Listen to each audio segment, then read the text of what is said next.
दोस्तों आज यानी कि 23 जनवरी 2023 को भारतीय मसीह इतिहास में एक बड़ा ही डार्क दिन माना जाता है, क्योंकि आज से तकरीबन पूरे 23 साल पहले जनवरी 23, 1999 में स्टेन परिवार को जलाकर उड़ीसा में मार दिया गया था, जिसमें शामिल थे ग्राहम स्टुअर्ट स्टेन्स, जिनकी उम्र थी 58 साल, उनके बेटे फिलिप जिसकी उम्र थी 10 साल और छोटा बेटा तिमोथी जिसकी उम्र थी 7 साल, जिन्हें उड़ीसा के मनोहरपुर गांव में जिंदा जलाकर मार दिया गया था। ग्राहम स्टेन्स और परिवार ऑस्ट्रेलिया से क्रिश्चियन मिशनरीज के रूप में भारत में आए थे, जो कोढ़ से पीड़ित लोगों के बीच में सेवकाई करते थे। उन्होंने एक लेप्रेसी होम स्टार्ट किया था जिसका नाम था मयूरभंज लेप्रेसी होम, जिसमें कोढ़ से ग्रसित लोगों का फ्री इलाज किया जाता था। दोस्तों, यदि आपने कभी किसी कोढ़ी को देखा है तो आप जान पाएंगे कि कोढ़ कितनी डरावनी बीमारी है और बहुत बड़ा दिल चाहिए ऐसे लोगों के बीच में रहने के लिए। फिर भी ग्राहम स्टेन्स और उनकी फैमिली कोढ़ियों का उपचार करते थे सन 1965 से। ग्राहम स्टेन्स ने उड़ीसा में रहते हुए उड़िया लैंग्वेज, जो कि उड़ीसा की भाषा है, वो सीख ली और वहाँ के लोकल लोगों के लिए रोजगार के साधन भी जनरेट किए। लोगों को चटाई बनाना सिखाया, रस्सी की टोकरी बनाना और पत्तों से कैसे हैंडीक्राफ्ट बनाए जाते हैं वो भी लोगों को सिखाया, ताकि लोगों के बीच में रोजगार उत्पन्न हो। उनके लेप्रेसी होम में रहते हुए बहुत से लोगों ने कोढ़ से चंगाई पाई। 23 जनवरी सन 1999 में ग्राहम स्टेन्स अपने बड़े बेटे फिलिप और अपने छोटे बेटे तिमोथी के साथ एक कैंप में जा रहे थे। उसी दौरान तकरीबन 50 लोगों की एक बड़ी भीड़ हाथ में कुल्हाड़ी और कुछ घातक हथियार लेकर उनके पास आई और ग्राहम स्टेन्स और उनके बेटों पर अटैक किया। जब वो बेहोश हो गए थे तो उनकी गाड़ी में ही उन्हें बंद करके उस गाड़ी में आग लगा दी गई। उन्होंने बचने के लिए काफ़ी कोशिश की, पर वो असफल रहे, क्योंकि बाहर 50 लोग धारदार हथियार लेकर खड़े हुए थे और इसका मुख्य कारण था हिंदू धार्मिक संगठन बजरंग दल। बजरंग दल के लोगों का आरोप था कि ग्राहम स्टेन्स और उनका पूरा परिवार लोगों को कन्वर्ट कर रहे हैं, उनका धर्म परिवर्तन कर रहे हैं। ग्राहम स्टेन्स और उनके बेटों की और फिर उसी समय मौत हो गई।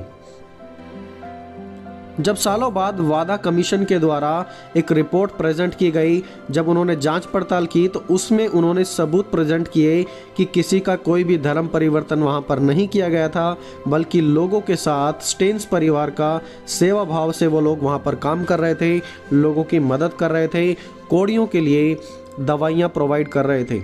उनकी मौत के बाद यह मुद्दा एक इंटरनेशनल हेडलाइंस बन गया, जहां पर अमेरिका से ह्यूमन राइट्स की ओर से इस पर कार्रवाई हुई और सन 1999 में मौजूद प्रधानमंत्री अटल बिहारी वाजपेयी ने भी इस घटना को अमान्य बताकर जल्द से जल्द आरोपियों को सजा देने की बात कही।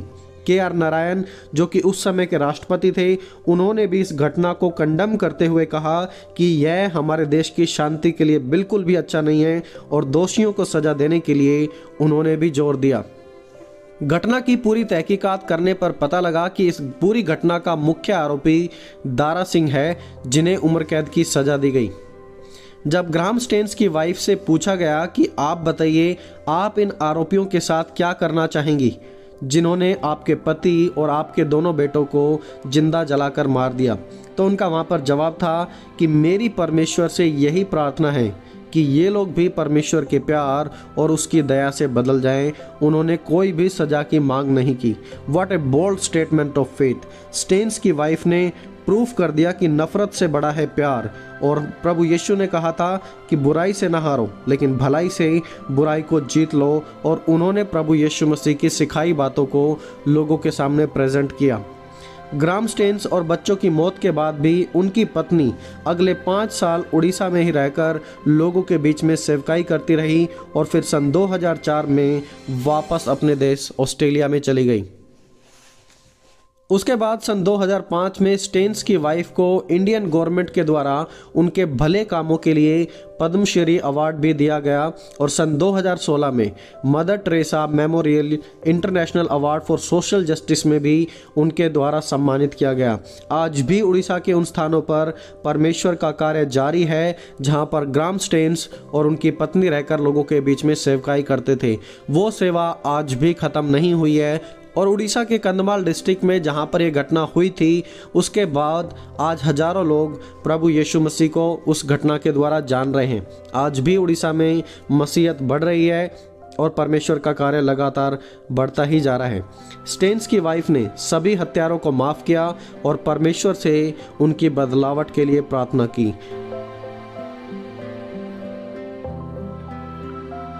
दोस्तों, इसीलिए बिल्कुल सच ही कहा गया है, blood of the martyrs is the seed of the church. मसीह शहीदों का लहू कलीसिया को उपजाने वाला बीज है।